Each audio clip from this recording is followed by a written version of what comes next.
Hi hello friends, எல்லோரும் எப்படி இருக்கீங்க? நல்லா இருக்கீங்களா? இன்றைக்கி நம்ம என்ன தைக்க போகிறோம் அப்படின்னா, ஒரு நைட்டியை ஆல்ட்ரேஷன் பண்ணுறதை பார்க்கலாம் வாங்க. பாருங்கள் ஃப்ரெண்ட்ஸ், நான் எப்படி நைட்டியை ஓப்பன் பண்ணி வச்சுருக்கேன். எனக்கு தேவையான லென்த்தை கம்மி பண்ணுறதுக்கு கீழே ஒரு லைட்டாக ஒரு கோடு மட்டும் போட்டுட்டு கீழே உள்ள பீஸை தனியாக நான் கட் பண்ணி எடுத்துக்க போகிறேன்.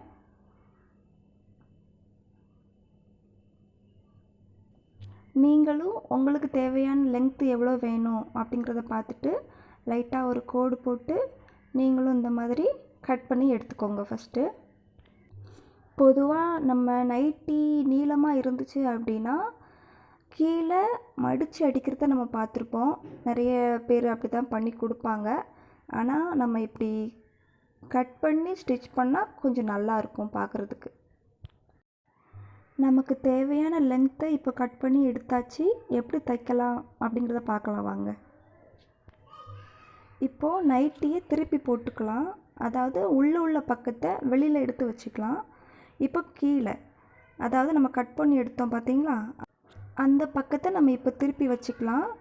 இப்போது நைட்டியோட அந்த ஓரத்தில் கொஞ்சம், அதுக்கடுத்து நைட்டியோட இந்த ஓரத்தில் கொஞ்சம் பிரித்து விட்டுக்கலாம். ஏன்னா நம்ம அப்போ தான் மடித்து அடிக்கிறதுக்கு ரெண்டு பக்கமும் கரெக்டாக இருக்கும்.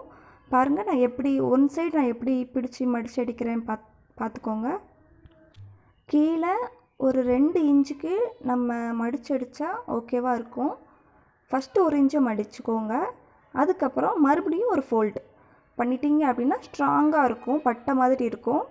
நீங்கள் ஒன் சைடாக இந்த மாதிரி மடித்து ஸ்ட்ரெயிட்டாக தையல் போட்டுகிட்டே வரணும்.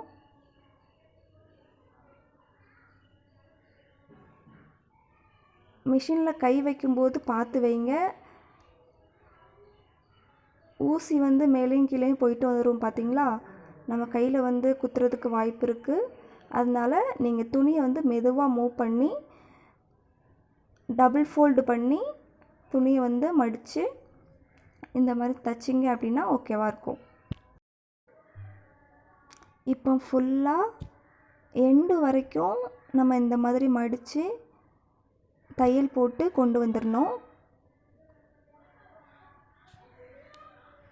லாஸ்ட்டாக கொஞ்சோண்டு நூல் விட்டுட்டு சிசரை வச்சு ஒரு கட் பண்ணிடுங்க.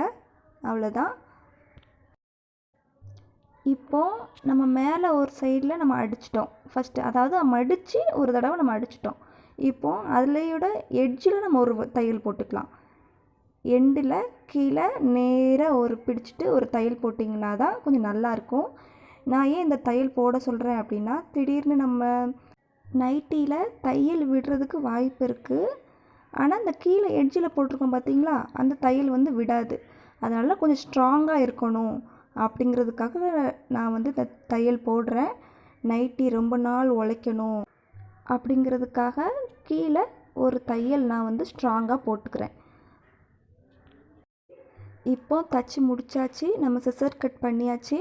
இப்போ இன்னொரு சைடு இருக்குது பார்த்தீங்களா, அந்த சைடுக்கு வரலாம். அதே மாதிரி இந்த எண்டுலேயும் நம்ம டபுள் ஃபோல்டு துணியை டபுள் ஃபோல்டில் பண்ணி நம்ம ஸ்டிச் போட ஸ்டார்ட் பண்ணியாச்சு. பாருங்கள், மெதுவாக இந்த மாதிரி நான் எப்படி ஃபோல்ட் பண்ணுறேனோ அதே மாதிரி நீங்கள் ஃபோல்ட் பண்ணி தைச்சிங்க அப்படின்னா உங்களுக்கு ரொம்ப ஈஸியாக இருக்கும்.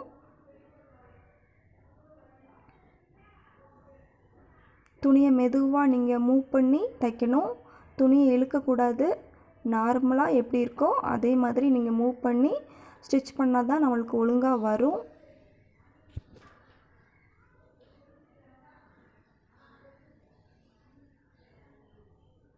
இந்த மாதிரி ஸ்டிச் பண்ணுங்கள் ஃப்ரெண்ட்ஸ், ரொம்ப நல்லாயிருக்கும்.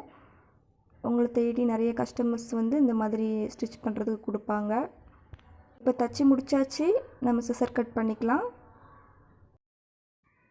இப்போது நெக்ஸ்ட்டு நம்ம என்ன தைக்க போகிறோம் அப்படின்னா, கை தைக்க போகிறோம். பார்த்திங்கன்னா தெரியும், கை ரொம்ப பெருசாக இருக்குது. இவங்க சொல்லிட்டாங்க, இந்த கஸ்டமர் சொல்லிட்டாங்க, நீங்கள் லைட்டாக மடித்து மட்டும் அடிங்க, கை கட் பண்ண வேண்டாம் அப்படிங்கிற மாதிரி சொல்லிட்டாங்க. நான் என்ன பண்ணுறேன்னா, கீழே நம்ம பிரித்து எடுத்தோம் பார்த்தீங்களா நைட்டி, அந்த சைடும் இந்த சைடும், அதே மாதிரி ஹேண்டையும் நம்ம தைக்கிறதுக்காக, அதாவது லைட்டாக ஃபோல்டு பண்ணி டபுள் ஃபோல்டு பண்ணி நம்ம தைக்கிறதுக்காக நான் 2 பக்கமும் பிரித்து விட்டுக்கிறேன்.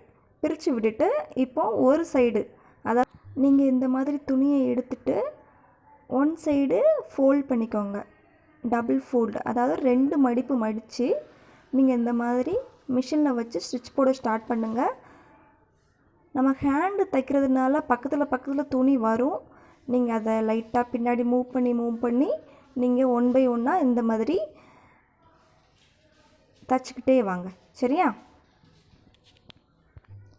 நைட்டியோட அடிப்பாகத்தில் நம்ம 2 ஸ்டிச் போட்டோம், ஸ்ட்ராங்காக இருக்கணும் அப்படிங்கிறதுக்காக. அதே மாதிரி நம்ம ஹேண்ட், அதாவது ஸ்லீவ்லேயும் நம்ம 2 ஸ்டிச்சு போட்டுக்கலாம். அப்போ தான் கொஞ்சம் ஸ்ட்ராங்காக இருக்கும் தையல். மடிப்பு வந்து நல்லா அழகாக இருக்கும். துணியை மெதுவாக மூவ் பண்ணி நீங்கள் டபுள் ஃபோல்ட் பண்ணிகிட்டே வந்து இந்த மாதிரி ஸ்டிச் பண்ணணும். பக்கத்தில் உள்ள துணி உள்ளே வராமல் பார்த்துக்கோங்க. ஏன் அப்படி சொல்கிறேன் அப்படின்னா, அந்த துணியும் நம்ம மிஷினுக்குள்ளே வந்துச்சு அப்படின்னா 2 துணியுமே சேர்த்து ஸ்டிச் ஆயிரும். அப்புறம் நம்மளுக்கு கொஞ்சம் கஷ்டமாயிரும், அதை பிரிக்கிற சுச்சுவேஷன் ஆகும். அதே மாதிரி நைட்டியோட குவாலிட்டியும் கொஞ்சம் கம்மியான மாதிரி நம்மளுக்கு ஃபீல் ஆகும்.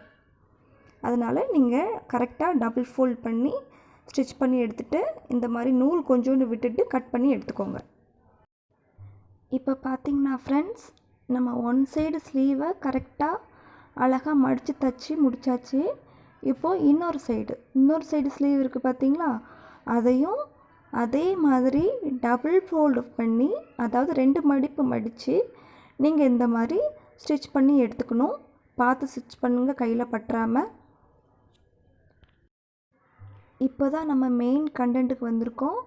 அதாவது நம்மளுக்கு ஸ்லீவ் எவ்வளோ லென்த்து வேணும், அதே மாதிரி பாடி எவ்வளோ வேணும் அப்படிங்கிறத இப்போ வந்து நம்ம பார்த்துட்டு அதுக்கு ஏற்ற மாதிரி ஸ்டிச் பண்ண ஸ்டார்ட் பண்ணிக்கலாம். ஓகேவா? எந்த ஒரு நியூ கிளாத் நம்ம எடுத்தாலும் ரெடிமேட் கிளாத்தில் அதே மாதிரி ஸ்டிச் போட்டிருப்பாங்க ஃபஸ்ட்டாக. அது பக்கத்துலேயே நம்ம ஒரு ஸ்டிச் போடுறதா எப்போயுமே நல்லது. அப்போ தான் ரொம்ப நாளைக்கு நம்ம அந்த கிளாத்தை போட்டுக்க முடியும், நீண்ட நாளைக்கு நம்மளுக்கு உழைக்கும். அதனால் நான் பார்த்திங்கன்னா கீழே ஒரு எட்ஜில் வந்து நான் 2 பக்கமும் ஓப்பன் பண்ணியிருந்தேன், கொஞ்சம் நம்ம மடித்து கீழே தைக்கிறதுக்கு. அதை வந்து நான் இப்போ வந்து ஜாயின் பண்ணிக்கிறேன் கரெக்டாக. நீங்களும் இந்த மாதிரி வீடியோ பார்த்து ஜாயின் பண்ணிக்கிறது நல்லது. இப்போ ஜாயின் பண்ணியாச்சு, கட் பண்ணி எடுத்துக்கலாம். எப்பயுமே நம்ம தச்சு முடித்ததுக்கப்புறம் நூலை கொஞ்சம் விட்டுட்டு நம்ம கட் பண்ணிக்கலாம்.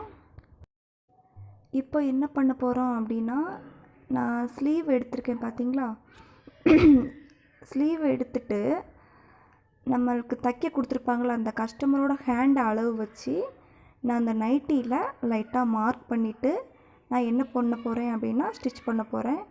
எனக்கு இடையில நூல் வந்து கொஞ்சம் அந்துட்டு, அதனால் நான் மறுபடியும் நூலை வந்து மாற்றிட்டு நான் வந்து இப்போ தைக்க ஸ்டார்ட் பண்ணியிருக்கேன். நீங்களும் இதே மாதிரி ஸ்டிச் பண்ண ஸ்டார்ட் பண்ணுங்கள். ஓகேவா?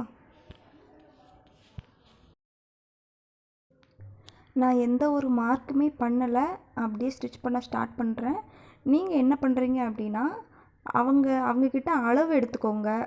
இல்லை அப்படின்னா நைட்டி வேறு ஏதாவது இருந்துச்சு, அவங்களோட அளவு ட்ரெஸ் ஏதாவது இருந்துச்சு அப்படின்னா நீங்கள் என்ன பண்ணணுன்னா, அதுக்கு மேலே இப்போ நம்ம தச்சிட்ருக்கோம் பார்த்திங்களா, இந்த நைட்டிக்கு மேலே அந்த ஒரிஜினல் கிளாத்தை வச்சு ஒரு சாக் பீஸ் வச்சு லைட்டாக கோடு போட்டுட்டு நீங்கள் அதுக்கு மேலே ஸ்டிச் பண்ண ஸ்டார்ட் பண்ணுங்கள்.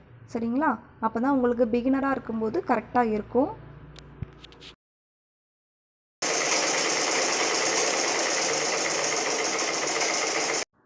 இதில் முக்கியமான பாயிண்ட் என்னென்னா, நம்ம ஹிப்பு வரைக்கும், அதாவது நம்ம இடுப்பு வரைக்கும் தான் மார்க் பண்ணணும். அதுக்கப்புறம் நீங்கள் ஸ்ட்ரெயிட்டாக தான் தையல் போடணும். அந்த நைட்டியோட எட்ஜில் தான் அதுக்கடுத்து நீங்கள் ஸ்டார்ட் பண்ணி ஸ்டிச் பண்ணணும். ஏன்னா கொஞ்சம் ஃப்ளாரலாக இருக்கணும், அதுக்காக தான் சொல்கிறேன். நடக்கும்போது தட்டாமல் இருக்கணும், அந்த மாதிரி தைச்சிக்கோங்க. இப்போ நம்ம ஸ்டிச் பண்ணி முடித்தாச்சு. நீங்களும் இந்த மாதிரி ஸ்டிச் பண்ணி பாருங்கள், உங்களுக்கு ரொம்ப பிடிக்கும். பிடிச்சிருந்தா கமெண்ட் பாக்ஸில் கமெண்ட் பண்ணுங்கள், சப்ஸ்கிரைப் பண்ணிக்கோங்க. Thank you so much.